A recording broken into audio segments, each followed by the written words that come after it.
Hello everyone and welcome to the 4th episode of the Plush Robot Podcast. My name is Zack and let's go ahead and KO this thing. What a crazy week it has been on my end. That being, everyone in my family right now who is currently living with me is completely sick, infected with the plague, and just not feeling so great. So I had to go and drive people in and out of urgent care and wait in the hospital parking lot and just trying my best to stay quarantined, locked up in my room as best as I can, just playing my Nintendo Switch. And this podcast was meant to go up yesterday, but unfortunately, my voice wasn't feeling all that great, and so I had to drink a lot of hot tea to just kind of soothe it, and luckily it's better right now. But whenever I feel, there's a sickness coming inside of me, I always take every necessary measure, which I get the hot tea out, I get the cough drops out, which luckily I still have some cough drops in my room, and just kind of soothe myself and just rest for most of the time. But here we are. It is Monday, and we're going to get right into things. We're going to be talking about some Super Smash Bros. Ultimate related news. So, the new fighter, Byleth from Fire Emblem Three Houses, has been announced as the fighter for Fighters Pass number 2. And I mainly wanted to talk about everyone's reaction to Byleth, because I watched that whole Smash Direct, and that like to dislike ratio on YouTube really bothered me. And I just wanted to, before I get into my whole spiel, I wanted to say that the trailer was brilliant on how they set it up. Now, I am not too much of a Fire Emblem expert or a fan or anything. I would love to play one of the Fire Emblem games, but I've never really had the time to get around it. But I hear good things about Three Houses, and if anyone has played Three Houses, or if I should check out any other Fire Emblem games, let me know, because I would love to dedicate some time to playing those games. But no, I thought the trailer was awesome, how Byleth, the male Byleth, goes out into Smash just with the sword. And at first I was just kind of like, oh, okay, this is another Fire Emblem character. We had Corrin, we have Marth, we have Lucina, we have, who am I forgetting? Chrom. Yes, Chrom. I always forget Chrom for some reason. Probably because I don't really play him as much. And then we have Roy, and he goes out and he gets his ass kicked, basically. And then he comes back and gets the weapons from each of the 3 houses, which I thought was brilliant, because you have just a variety of he's not just a swordsman, even his male or female form, whatever. They're not just swordsmen. They have just so much variety with the spear, with the bow, and I just think, oh my god, that is genius of them to do that. But after seeing that like to dislike ratio on YouTube, a lot of people, at least a minority of Smash players, they were not keen on having Byleth in Smash, because they were all expecting, and Capcom was teasing for something, and everybody thought, oh my god, Dante from Devil May Cry is going to be in Smash Brothers, when really they were just teasing the Devil May Cry 3 port that's going to come out for the Switch. And this is where I'm going to get to a little bit of a teeny tiny rant at this point. Seeing everyone's reaction, not just from the YouTube comments, but those who had the audacity to call for Sakurai to be fired from HAL, from Nintendo, I just want to say, shame on you. There is absolutely no reason. Just because you didn't get the character you want, that doesn't mean that they're not going to be coming. I'm sure we're going to get Dante. I'm sure we're going to get Steve from Minecraft. I don't know who really wants that.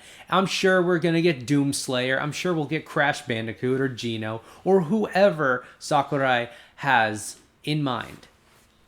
But to call and just harass and belittle a man who has worked on these games to the point of exhaustion and to the point of hospitalization.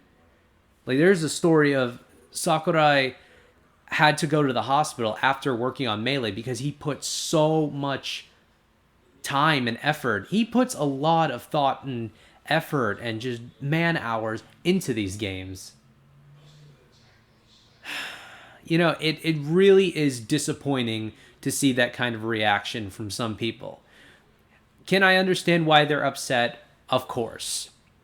But to call for the firing and just the shaming of Sakurai, as someone as legendary as he is, and I'm not trying to completely kiss Sakurai's ass or anything, but you gotta understand, this man has his respect in the video game industry.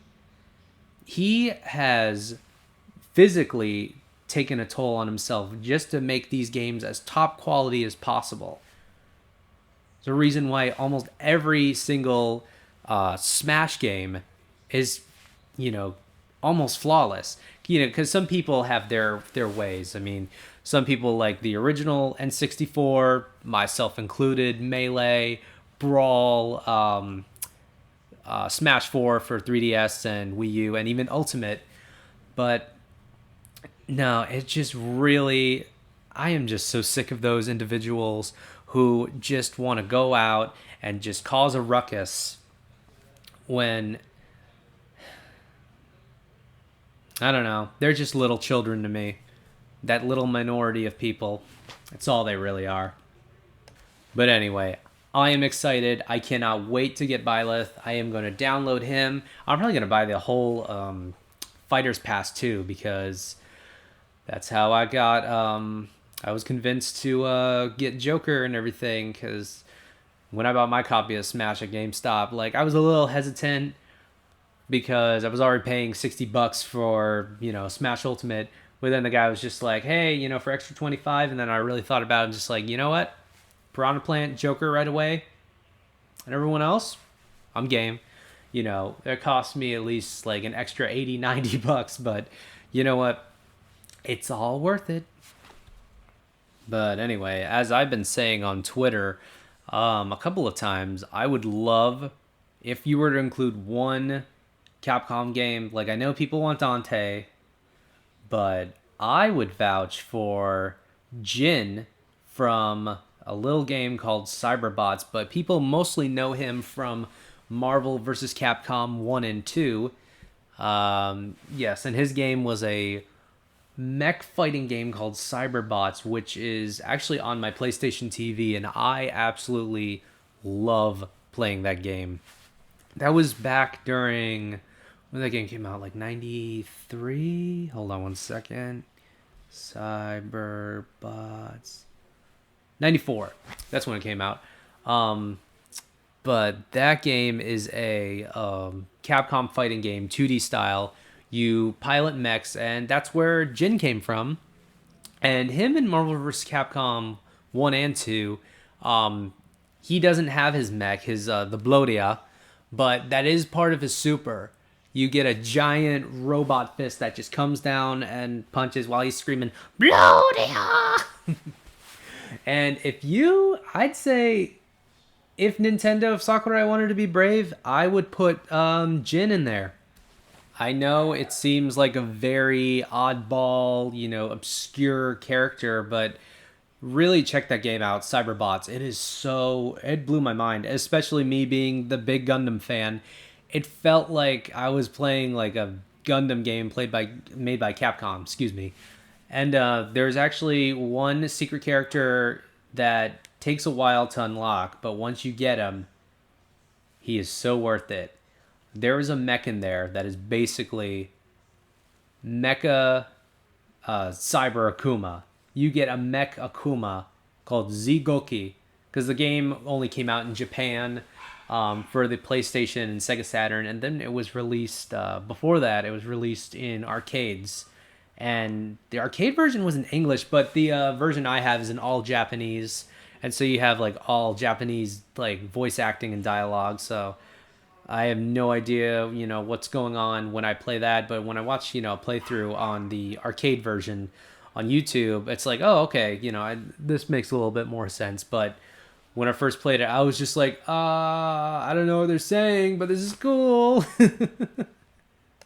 But alright guys, that is going to do it for this episode of Plush Robot. I apologize if this was shorter than usual, but next weekend's episode I'm going to dedicate to something a little bit more fun. We are actually going to dive into a UFO conspiracy theory and some no-sleep stories. So look forward to that this upcoming Sunday, and we will see you then. So once again, this is Zack, signing out. Peace.